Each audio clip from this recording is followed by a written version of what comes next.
राम हरे राम राम राम हरे हरे, हरे कृष्ण कृष्ण कृष्ण हरे हरे. ब्रह्मानंदं परमसुखदं केवलं ज्ञानमूर्तिं द्वन्द्वातीतं गगनसदृशं तत्त्वमस्यादिलक्ष्यम् एकं नित्यं विमलं अचलं सर्वधी साक्षिभूतं भावातीतं त्रिगुणरहितं सद्गुरुं तं नमामि.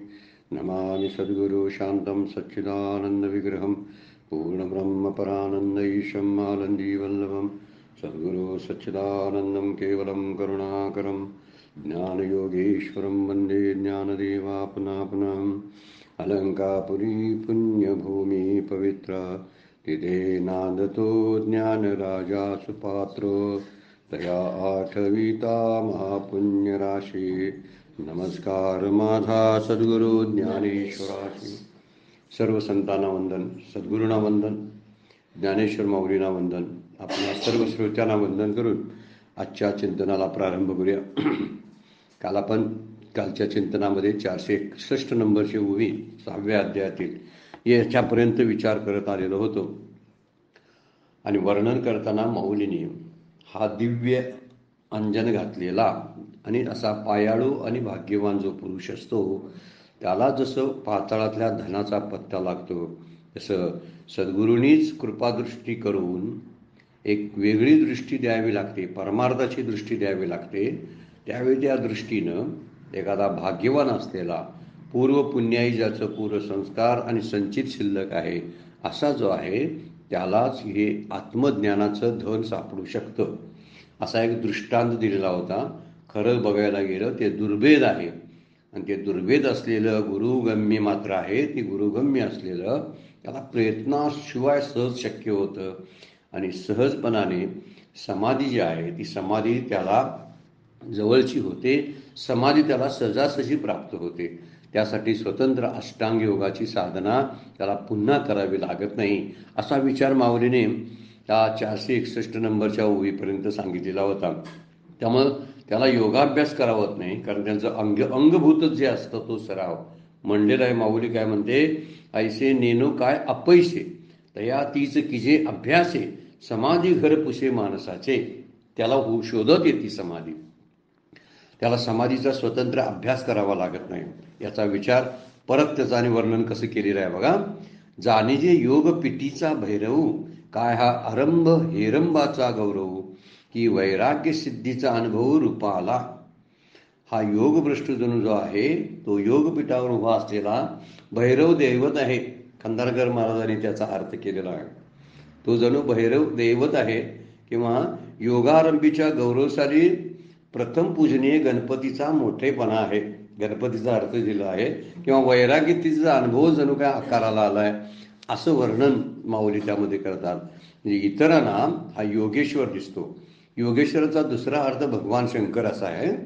त्याच्याकडे बघितलं की त्या योगी पुरुषाकडं जणू काय भगवान शंकरच समाधीमध्ये आहेत, ध्यानमग्न आहेत अशी जणू त्याच्याकडे पाहिलं. जाणीजे योग पिटीचा भैरव असा हा भैरव शब्द वापरला. आणि दुसरी गोष्ट योग पिटीचा भैरव हा काय हा आरंभ हेरंबाचा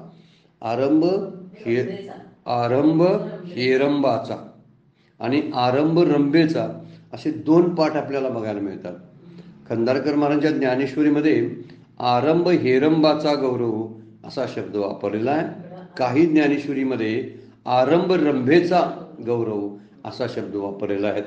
दोन्ही पाठ ग्राह्य म्हणून धरलेले आहेत. आपल्याला अर्थ करण्यासाठी जो उपयुक्त आहे त्याचा विचार आपण करायचा. त्या जणू काय हा योगी पुरुष योगेश्वर झाल्यासारखा वाटत असतो.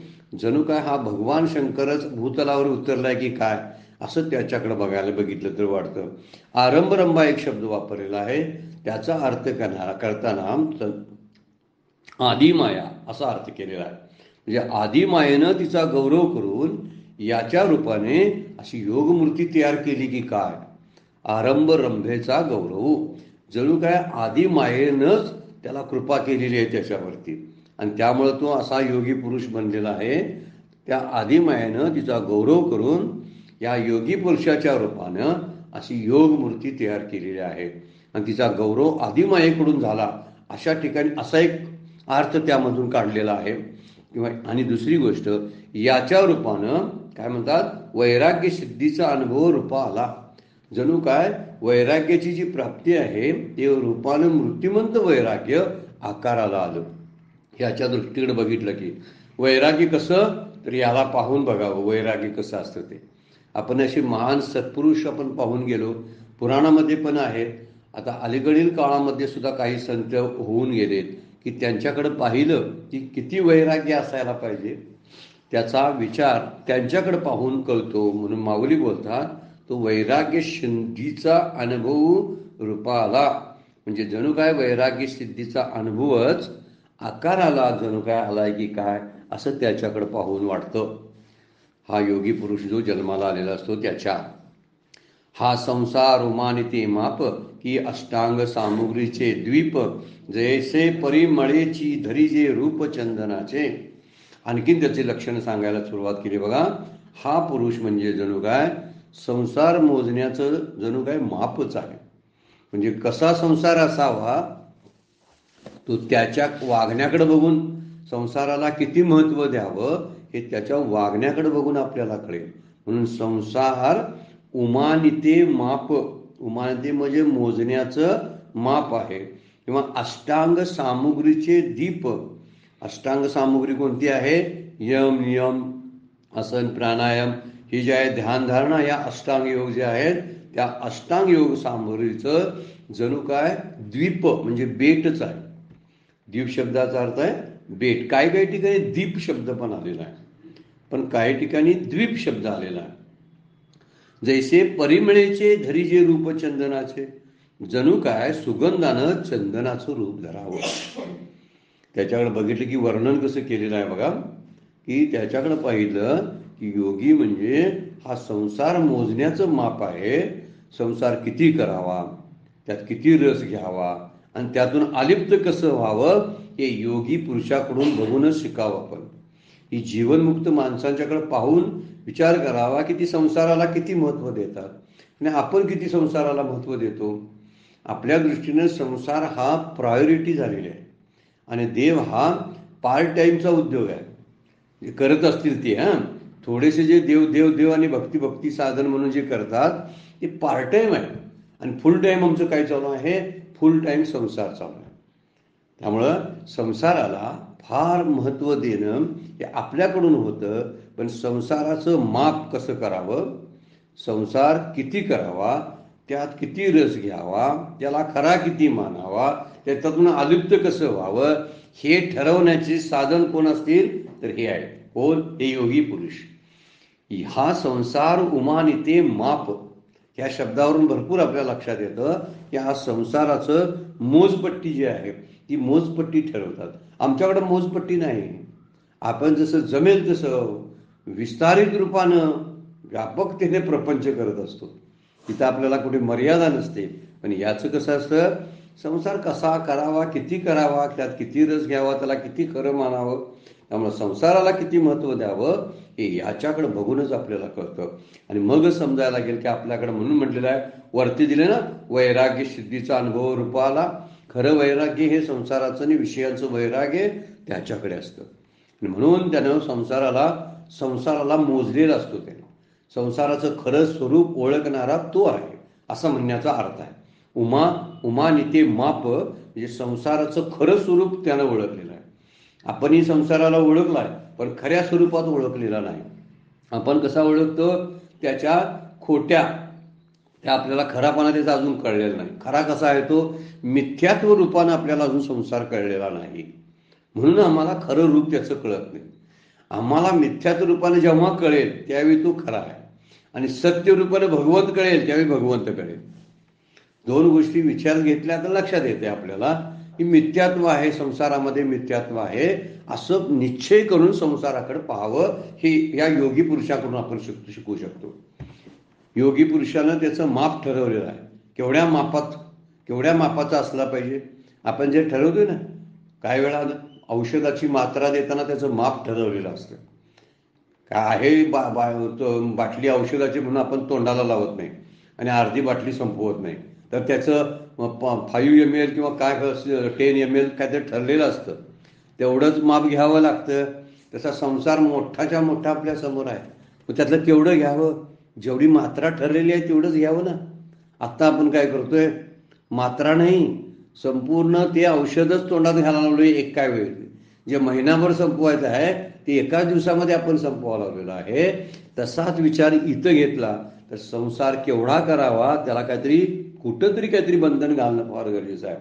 गोंदवलेकर महाराज म्हणतात, भात शिजवत असताना आपण त्यामध्ये मीठ घालतो, घालत नाही असं नाही, पण मीठ घालतो हे चवीपुरतंच असतं, थोडंसं टाकलं जातं. तेवढंच आयुष्यात या प्रपंचाचं प्रमाण असावं. गोंदवलेकर महाराज म्हणतात, जसं भातात चवीपुरतं मीठ असतं तसा चवीपुरता प्रपंच करावा. चवीपुरता या शब्दाचा अर्थ आहे काही पदार्थ, लोणचं वगैरे आपण घेतो ते चवीसाठी तेवढंच घेतलेलं असतं. वाटीभर लोणचं कोण घेत नाही, वाटीभर आमटी भाजी असते, आणि आमटी भाजी म्हणजे हे खरं आपलं जेवण आहे. आणि हे तोंडी लावायसाठी ठेवलेली एखादी गोष्ट आहे. मग तोंडी लावायची गोष्ट जर आपण तीच खात बसलो तर उरलेलं महत्वाचं जेवण जे आहे, भाजी आमटी पोळी भाकरी काय असेल ते बाजूलाच राहतं ना.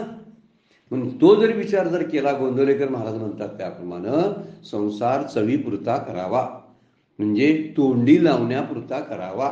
आपण काय करतोय? आपण गिळंकृतच करायला लागलो आणि म्हणून त्याचा आपल्याला त्रास होतो. म्हणून त्याच्याकडे बघताना त्याला किंमत किती द्यायची हा योगी पुरुषांच्याकडून आपल्याला शिकता येतं.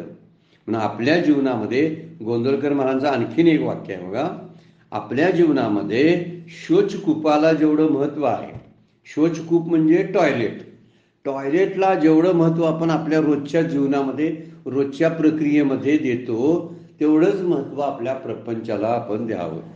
किती सुंदर विचार सांगितलेला आहे बघा. गरजेचं आहे म्हणून सांगितलं. शौचकूप घरामध्ये असायला पाहिजे, टॉयलेट घरामध्ये असायला पाहिजे, गरज आहे. प्रपंच हे साधन आहे आणि प्रपंच साधन आहे, ते साधन असायला पाहिजे. पण किती वेळ आपण तिथं घालवतो शौचकूपामध्ये आपला किती वेळ? जेवढी गरज आहे तेवढाच वेळ आपण घालवतो. बहुतेक वेळ आपण कुठं घालवतो तर घरात इतरत्र, देवघरामध्ये, हॉलमध्ये, या ठिकाणी किचनमध्ये आपला वेळ बहुतेक जात असतो. या सगळ्या बहुतेक वेळ जसा जास्त जातो तिथं त्याला गोंदवलेकर महाराज म्हणतात तसाच संसाराला शौचकूपासारखा वापरावा, गरजेपुरतं त्याचा उपयोग करावा, साधन म्हणून त्याचा उपयोग करावा. पण खरं जे आहे ते आपण चांगली क्रिया हॉलमध्ये बसून करत असतो. हॉलमध्ये चर्चा असतात, बोलणी असतात, गप्पा असतात, तिथं आपण खूप वेळ घालवतो. तसं संसारामध्ये फार कमी वेळ द्यावा संसाराला, गरजेपुरता द्यावा. कमी आणि जास्त असाने माप ठरवता येत नाही, तर गरजेपुरता म्हणून म्हणलेला आहे हा संसार उमानिते माप का अष्टांग सामुग्रीचे द्वीप. इथं वर्णन केलेलं आहे की आपल्याला की जर कृतार्थता मोजायची असेल तर आपल्या जीवनाची, तर तो हा योगी पुरुष माप ठरवून आपल्याला देतो. म्हणून संसाराला मिथ्या ठरवणं हेच त्याचं माप आहे, एवढीच त्याची किंमत आहे. संसाराचं मिथ्यात्व जाणून घेणं आणि संसार गरजेपुरता असणं एवढीच त्याची किंमत आहे.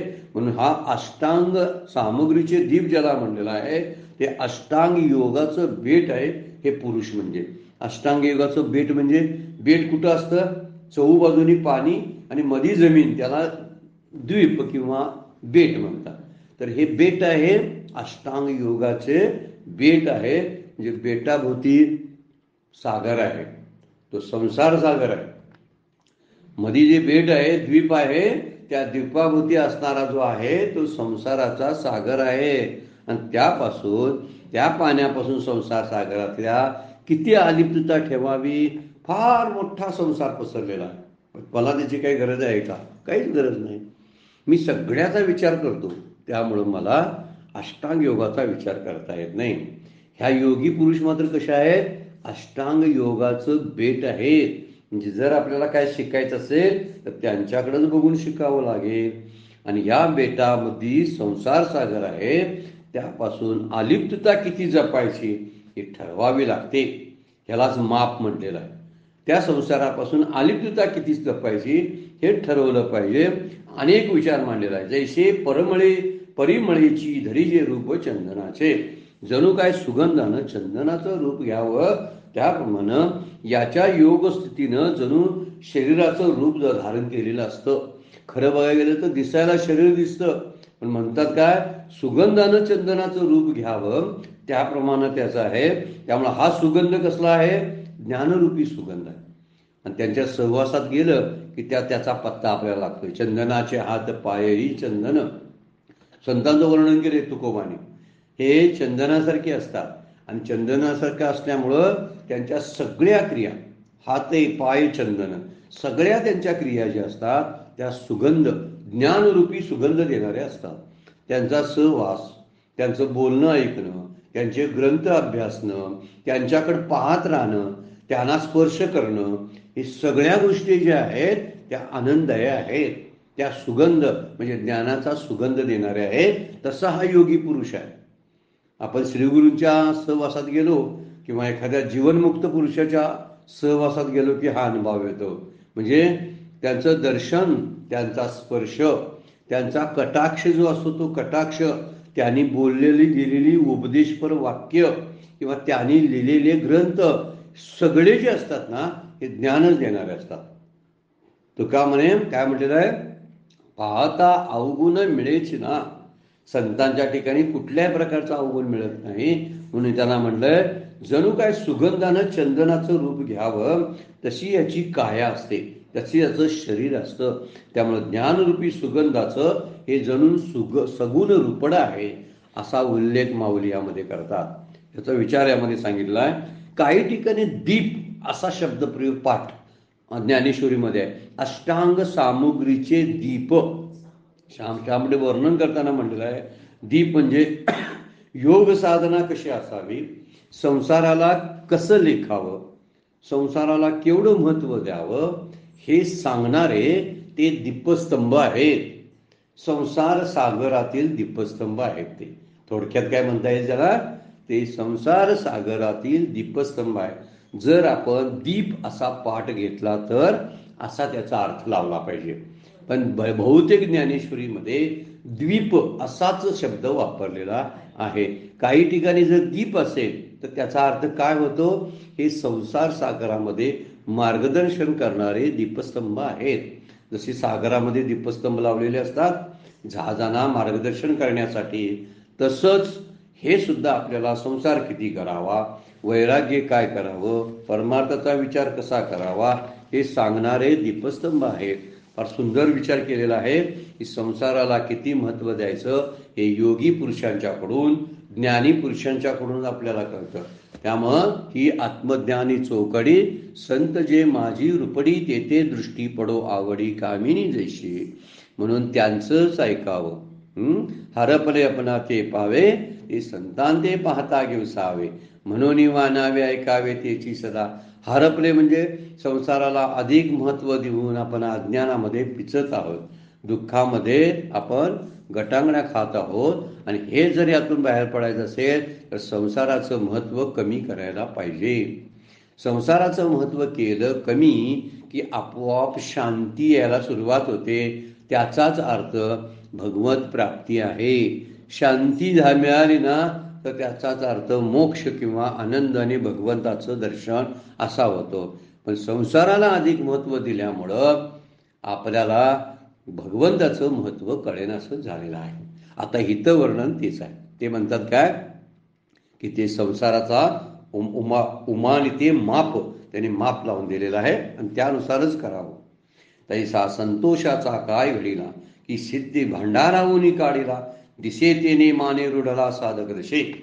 आता परत वर्णन करतात, हा योगी म्हणजे जणू काय संतोषाचा पुतळाच आहे.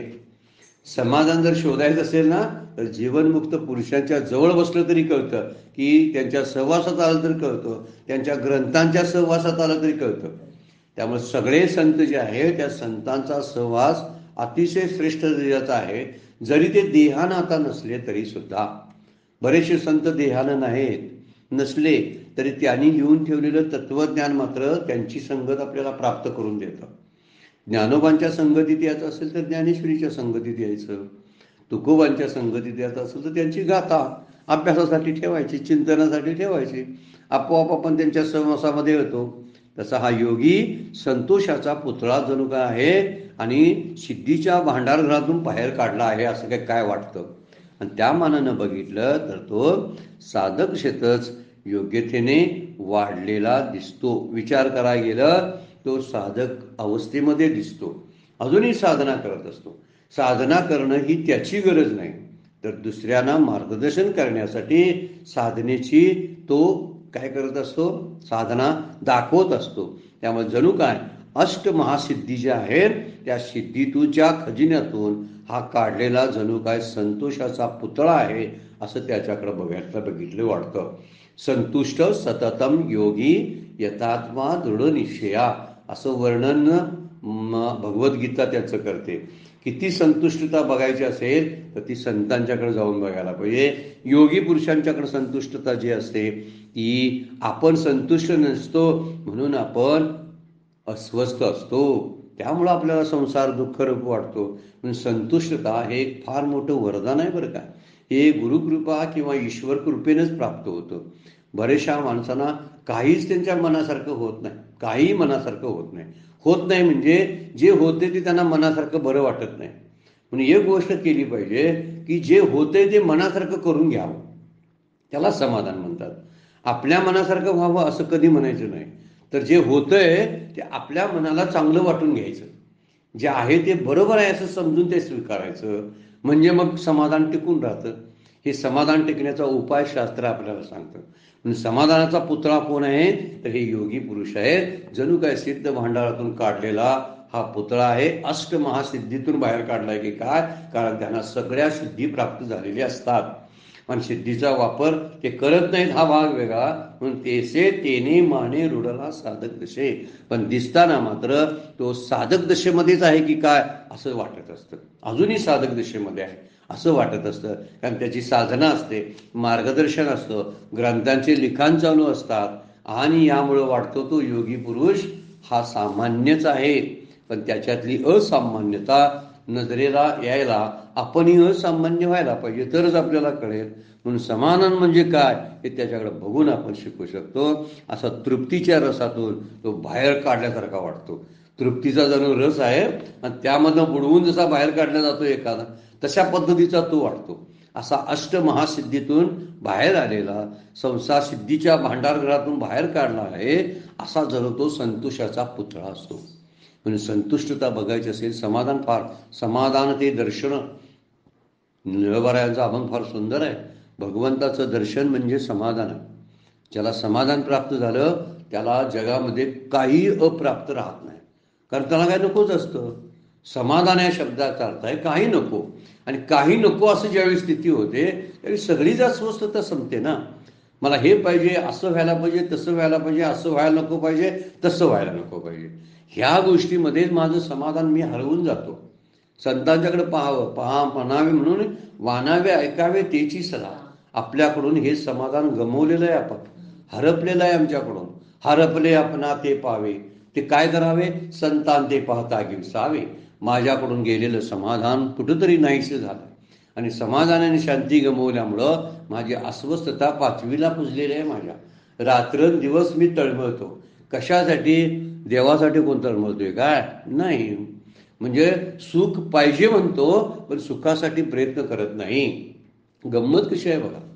खरं सुख जे आहे त्या खऱ्या सुखासाठी प्रयत्न करत नाही आणि खोट्या सुखाचीच इच्छा धरतो. आणि खोट्या सुखाची इच्छा धरल्यामुळं संतुष्टता प्राप्तच होत नाही ना.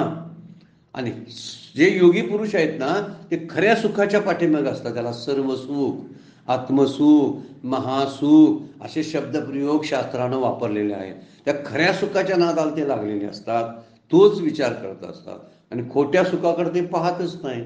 त्यामुळं खरं सुख प्राप्त होणं आणि ते समाधान त्याला म्हटलेलं आहे. हे समाधान काही न अपेक्षा ठेवल्यामुळं प्राप्त होते. काय म्हणतात ते? सुखाचा अनपेक्षा सुचिरदक्ष उदासीन गतव्यता सर्वारंभ परित्यागी मदभक्ता समे प्रिया. म्हणजे जे काय आहे ना ते अनपेक्ष, म्हणजे त्याची अपेक्षा कुठली शिल्लक राहिलेली नसते. आणि अपेक्षा नसल्यामुळं तो अत्यंत शांत आणि संतुष्ट असतो. त्याची मुद्रा प्रसन्न असते. त्यांना कोणी हाक मारा, बोलवा, मान द्या, अपमान करा, निंदा करा, स्तुती करा, तुल्य निंदा स्तुतीर्मौनी, असं संतुष्ट येन केनचित, याचा असतो तो संतुष्ट येन केनचित, जे आहे ते. यथा लाभेन तोखे अलाभेन पारुके, पाऊसे विन न सुखे समुद्र जैसा. असा निरुपचारी संतुष्टत्व आहे. निरुपचारी म्हणजे त्याला कसल्याही उपचाराची गरज नसते, असा संतुष्टाचा तो पुतळा असतो. हा पुतळा, ही संतुष्टता साधना आहे बरं का. आपणही आपल्या परीनं प्रयत्न करत राहावं दिवसभर आपलं समाधान टिकवण्याचे. माझ्यासमोर घडणाऱ्या घटना त्या माझ्या मनाला बऱ्या वाटत नाहीत, आणि मनाला बरं वाटतं आणि मनाला वाईट वाटतं, या दुष्टचक्रामध्ये आपण कधीही पडू नये. मनाला काहीही बरं वाटतं आणि काहीही काय वाटतं, वाईट वाटत असतं. बरेच वेळा मनाला काय नको असलेलं चांगलं वाटत असतं, आणि वाईट असलेलं बरं असलेलं सुद्धा काय वेळा चांगलं असलेलं वाईट वाटत असतं. म्हणून मनाच्या तालावर नाचणं जर सोडून आपण दिलं तर आपली समाधानाची पातळी व्यवस्थित बॅलन्स सांभाळता येईल, आणि तो लक्षपूर्वक व्हायला पाहिजे. आणि ह्यांच्याकडे बघितलं की समाधान आपल्याला कळतं. तैसा संतोषाचा काय घडिला की सिद्धी भांडाराहुनी काढिला, दिसे तेने माने रुडला साधक दशे. संतुष्टता पाहिजे असेल तर संसारात जैशी स्थिती आहे तैशा परी आहे, कौतुक तो पाहे संचिताचे, किंवा तुकोबा ठेविले अनंते तैसीची राहावे, चित्ती असू द्यावे समाधान, वाहिल्या उद्वेग दुःखची केवळ भोगणे ते फळ संचिताचे. शांत बसावं, आणि शांत बसावं म्हणजे काय करावं, प्रयत्न करावं, आणि फळ भगवंताकडं त्याच्याकडं पाहावं. तो त्याला जे बरोबर आहे माझ्यासाठी तो देत जाईल. तुका म्हणे घालू तयावरी भार, त्याच्यावरती भार घालायचा आणि शांत राहायचं. शांत राहायचं म्हणजे प्रयत्न करत शांत राहायचं. आपण प्रयत्नानंतर फळाची अपेक्षा ठेवतो, म्हणून आपली संतुष्टता जाते. म्हणून मला काम करायचा अधिकार आहे, फळ कुठलं मिळेल याच्यावर माझा अधिकार चालत नाही, माझा प्रभाव त्याच्यावर चालतच नाही. मला कोण विचारतच नाही की मला तुला किती द्यायचं ते. मला फक्त सांगितलं जाते तू काम कर, म्हणून काम करावं आणि बाजू राहावं. आणि उदासीन वृत्ती जर ठेवली, उदासीन शब्दाचा अर्थ आहे समाधानी वृत्ती. ही समाधानी वृत्ती आपल्याला शांत ठेवते, भगवंताची जवळ घेऊन जाते. 45 नंबरचा श्लोक आहे बघा. प्रयत्नाद्यत मानस्तु योगी संशुद्ध किल्बिषः, अनेक जन्म संशुद्धी ततो याती परांगतीम. आता त्याचं वर्णन करायला चालू आहे बघा.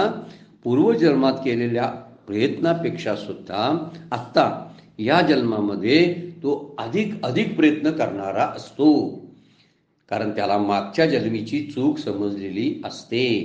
म्हणून कालचं जे घडलेलं आहे त्या कालच्या घडलेल्या चुकीतून उद्याचा दिवस उजाडला पाहिजे.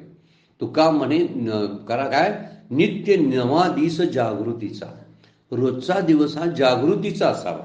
जागृतीचा शब्दाचा अर्थ आहे दुसऱ्या दिवशीमध्ये कालच्यापेक्षा सुधारणा असली पाहिजे. ह्यालाच म्हणतात प्रयत्न. म्हणून पूर्वजन्मात केलेल्या, आपण इथं पूर्वजन्म शब्द वापरला, आपण त्याऐवजी कालचा दिवस वापरला. कालचा दिवस, मागचा दिवस आणि मागचं आयुष्य दोन्ही तसे समानच असतात. मध्ये झोपेचा गॅप असतो, मध्ये मृत्यू असतो. मध्ये झोपेचा गॅप जसा आपल्या दिवसामध्ये असतो ना, 2 दिवसामध्ये गॅप कोणता असतो, कर्म करणं आणि कर्माला सुट्टी देणं आणि परत कर्म करणं. कर्माला सुट्टी असते ती झोपेच्या काळात असते, कर्म करणं जागृतीत चालू असतं. मग जागृतीत नंतर सुषुप्तीत आणि परत जागृती. आता दुसरी जागृती ज्यावेळी येणार आहे झोपेनंतरची, ती सुधारलेली आवृत्ती असायला पाहिजे. पण बरेच वेळा होते काय की ते आहे तसंच मागचं परत चालू करतो आपण, आणि त्यामुळं नित्य नवा दिवस जागृतीचा होतच नाही, झोपेचाच होतो. म्हणून हितं म्हणलेलं आहे पूर्वजन्म हा कर्म झाला, योग साधना झाली, नंतर मृत्यू आला आकस्मिकपणे, आणि पुन्हा योग भ्रष्ट असल्यामुळे पुन्हा जन्माला आला आणि जन्माला आल्यानंतरचं प्रयत्न मात्र अधिक असतात. त्याला मागच्या जन्मातली चूक सुधारून टाकायची असते. जिथं मोक्ष अडला होता ज्या कारणामुळं ते कारण तो शोधून काढतो आणि तसाच वागतो. म्हणून प्रयत्नापेक्षा, मागील जन्मातल्या प्रयत्नापेक्षा या जन्मामध्ये तो अधिक प्रयत्न करणारा, प्रयत्नाद्यत मानस्तु योगी संशुद्ध किलबिषा, ज्याचा पापरूपी मल धुवून गेलेला आहे. कल्मश शब्द वापरलेला आहे बघा. अशी कल्मशातून त्याची शुद्धी झालेली आहे.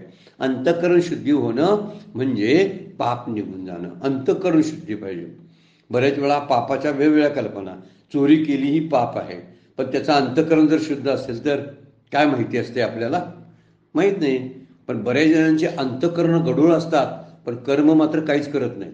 शरीरानं काही करत नाहीत पाप, बरं काय, पण अंतःकरण मात्र गढूळ असतं. इथं अंतःकरण शुद्धीचा विचार सांगितलेला आहे.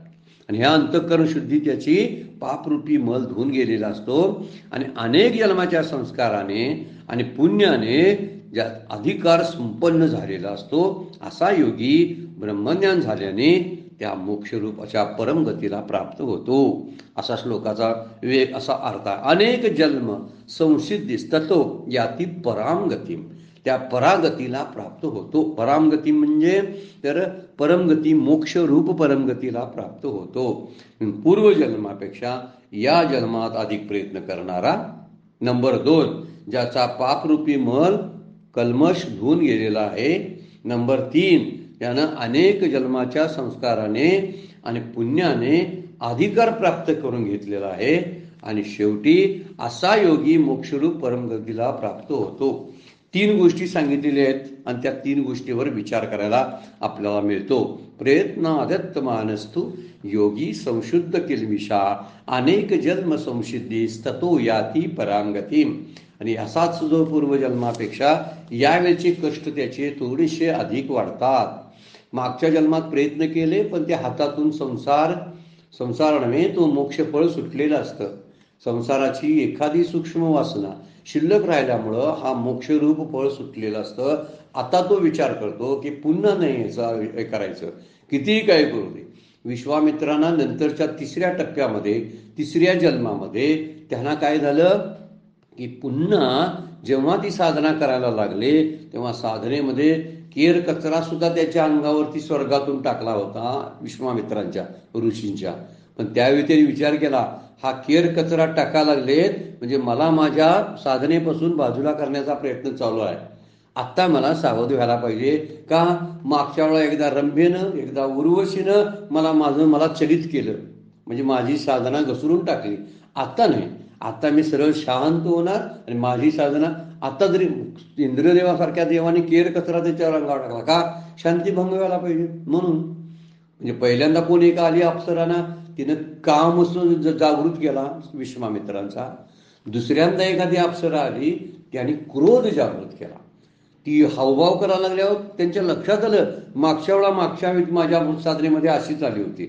आता हावभाव नाही चालती, हो इथून तुला मी शाप देतो म्हणले.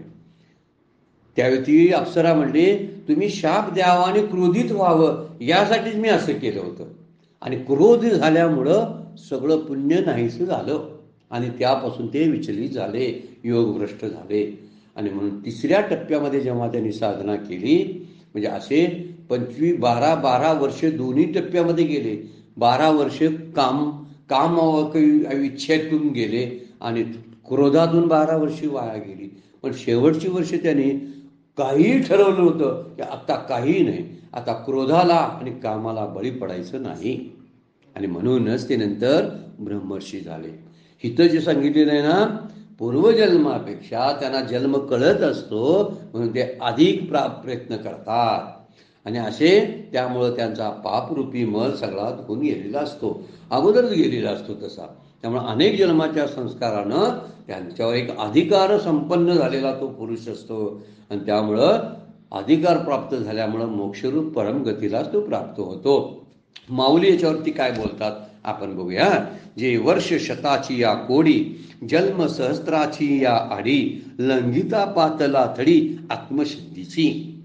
म्हणजे काय काय बघा, वर्ष शताची या कोडी, प्रत्येक 1000 जन्मातील 100 वर्षाच्या कोट्यावधी आयुष्यात काय वर्णन, ही काय ह्याची संख्या सुद्धा व्यवस्थित सांगता येत नाही, इतके जन्म सांगितलेले आहेत.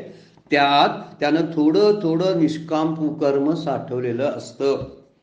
हजारो वर्षे, शतकानुशतके, कोट्यावधी वर्षाच्या काळात, हजार जन्मात, कितीतरी कोट्यावधी वर्ष झाली, जन्म तरी हजारो झाले, अनेक अडथळे पार करत तो आलेला असतो आणि निष्काम कर्माद्वारे थोडं थोडं पुण्य तो साठवीत आलेला असतो.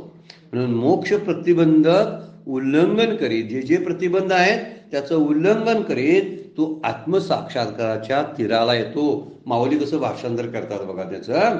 लंघिता पातला थडी आत्मसिद्धीच्या, थडी म्हणजे काठाला, आत्मसिद्धीच्या मोक्षाच्या मोक्षाच्या काठावरती तो आलेला. लंघिता म्हणजे पोचलेला असतो. लंघिता पातला थडी, आडी लंघिता म्हणजे उल्लंघन करत करत, जे जे आडी म्हणजे प्रतिबंध, ज्या ज्या अडचणी होत्या त्या अडचणी दूर सारत निष्काम कर्मयोगाच्या द्वारे तो हजारो वर्ष अशी कर्म करत आलेला आहे. आपले सुद्धा हजारो जन्म झाले असावेत आणि हजारो जन्मानंतर आम्हाला आता ज्ञानेश्वरी वाचाविषयी वाटते, ज्ञानेश्वरी बोलाविषयी वाटते. याचा अर्थ असा होतो की त्यासाठी खूप प्रयत्न अगोदर झालेले असतात आणि त्या पुण्याचं गाठोडं आपल्याकडे असतं आणि त्या निष्काम पुण्याचं साठलेलंच असतं. तो मोक्षात येणाऱ्या सगळ्या आडी, जन्मसहस्त्राची आडी लंघिता पातला थडी आत्मसिद्धीच्या, सगळे मोक्षातले अडथळे दूर करत करत तो निष्काम कर्म करत साठवलेल्या कर्माच्या पुण्याईनं आत्मसाक्षात्काराच्या तीरावर जातो. म्हणजे अनेक जन्मात त्यानं योगाची साधना केलेली असते, नाम ध्यान केलेलं असतं आणि त्यामुळं स्वर्गलोकात भोगात त्याला रुची नसते. त्यामुळं त्याचं अंतःकरण अत्यंत शुद्ध असतं, म्हणजे पापरूपी मल काहीही नसतो. अंतःकरण अशुद्ध होण्याला म्हणजे पाप वाटतं. ते पाप कोणतं आहे तर एखादं अंतःकरणामध्ये एखादी गोष्ट इच्छा निर्माण झाली की पापाची सुरुवात होत असते. त्यामुळे आपण बरेच जण त्यापैकीच आहोत. त्यामुळे हितं वर्णन करताना सांगितलेलं आहे की थोडं अनेक जन्मातमध्ये त्याने योगाची साधना केली पण स्वर्गाची इच्छा नाही. आणि ज्यावेळी इच्छा संपतात ना त्यावेळी पाप संपून जातं. पाप हे इच्छेमुळं होत असतं. कामना ज्याला आपण म्हणतो त्या कामनेमुळंच, इच्छेमुळंच आपल्याला पाप करायची वृत्ती निर्माण होते आणि त्यामुळं याच्याकडती वृत्ती नसते. स्वर्ग लोकामध्ये भोगामध्ये त्याला रुची नसते म्हणून याचं अंतःकरण शुद्ध झालेलं असतं. आणि नंतर श्रीमंता घरी जन्म होतो आणि परमार्थ प्राप्तीसाठी तो प्रयत्न करतो आणि प्रयत्न करून शुद्ध अंतःकरण होतं. इतर सांसारिक लाभ त्याला अजिबात श्रेष्ठ वाटत नाहीत, कुठलाही लाभ.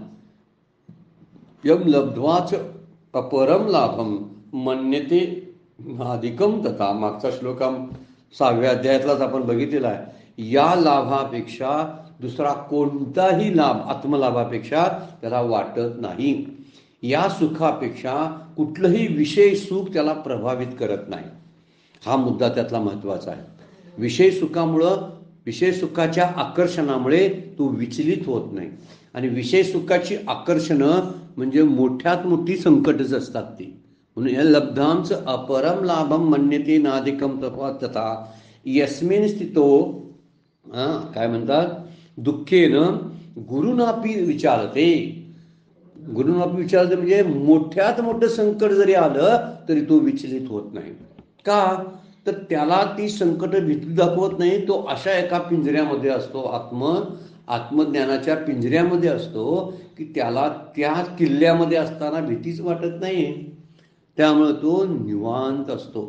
मग कुठलं संकट आलं, किती मोठं आलं तरी तो विचलित होत नाही. म्हणून इथं म्हणलेलं आहे श्रीमंता घरचे भोग भोगत असताना सुद्धा ते भोग त्याला आकर्षित करत नाहीत आणि संसारिक लाभ जो आहे तो लाभ त्याला खरा लाभ वाटतच नाही. कारण त्यानं आत्मलाभाची चव पाहिलेली असते, आत्मसुखाची चव ज्याने घेतलेली असते त्याला यातली काय गोष्टी आवडणार आहेत. ज्यानं मोतीच खाल्लेत, असा एक राजहंसाचं उदाहरण दिलेलं आहे माऊलीनं. त्यांना वाळूचे वाळूचे ते रेती खायला आवडेल का? अशी एक ओवी माऊलींची ज्ञानेश्वरीमध्ये आहे की ज्यानं मोती खायचं सुख घेतलेलं आहे किंवा चंद्रकिरणामधून बाहेर पडलेलं चंद्रामृत ज्या चकोरानं सेवन केलेलं आहे ते दुसरं असलं पाणी प्यायला किंवा काहीतरी घाण खायला जाईल का, असा विचार त्यामध्ये मांडलेला आहे. पण त्याची चटक लागली असेल तर तो हा करतो, त्याला संसारिक लाभ श्रेष्ठ वाटत नाही.